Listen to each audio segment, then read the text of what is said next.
بسم الله الرحمن الرحيم.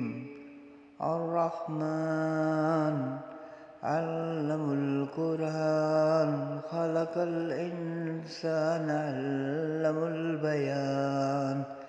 الشمس والقمر بحسبان والنجم والشجر يسجدان والسماء رفعها ووضع الميزان لا تطغوا في الميزان وأقيموا الوزن بالقسط ولا تخسروا الميزان والأرض وضعها للأنام فيها فاكهة ونخل ذات الأكمام والحب ذو الأصف الريان